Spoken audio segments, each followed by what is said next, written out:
Now I'd like to invite Bob and Carmen Morrison forward. Many of our mission partners are engaged in the valuable work of addressing poverty directly. Bob and Carmen followed, and you guys can come on up.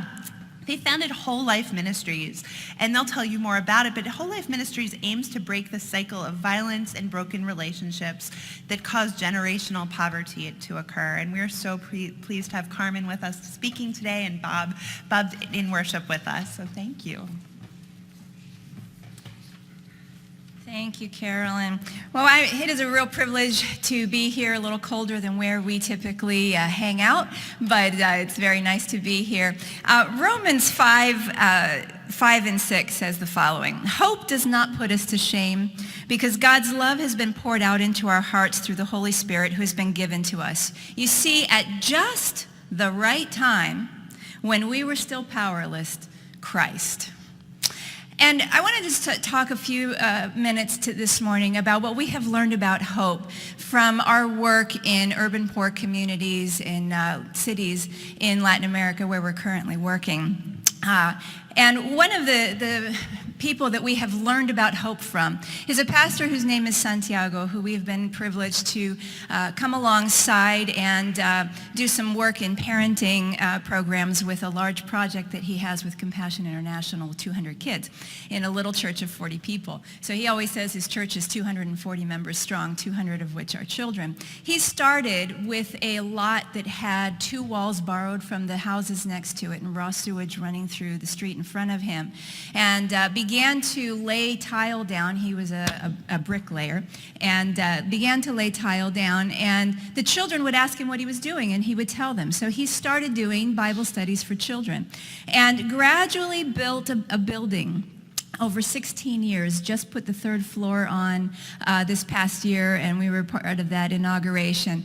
And so one of the things we learned from Santiago is that hope is never hurried.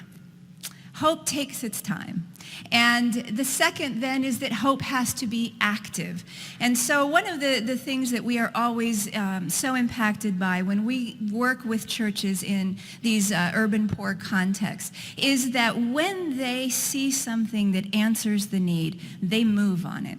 So we just started in Nicaragua this past year, and we're there in November. And we gave just a brief 2-day overview of Christian counseling, the needs that these churches are trying to respond to in urban slum contexts of trauma and violence and corruption and poverty and lack of resources can overwhelm these small churches who pastors of whom are not very equipped or not very educated themselves, trying to do the best they can. So I just did a 2-day training on some basic concepts, and Pastor Roher, who was there, immediately responded, and he said, "I had no idea that I was teaching people all wrong, and that I was putting shame on people in this way." And he has a small seminary that trains pastors for these urban poor contexts. And he said, "I need that counseling program in our seminary, and we want to make that part of the curriculum." So there was just this instant response to the hope that he saw in front of him. Hope is never hurried. Hope is active. And hope holds in safekeeping the promise. We have examples in the Bible of people who waited in that unhurried way, knowing that he who promised is faithful. We are so privileged to get to be ministers of hope, to come alongside faithful men and women who are working in churches in very, very hard places, facing a problem that grows by the rate of 100,000 people a day around the world for urban slum growth.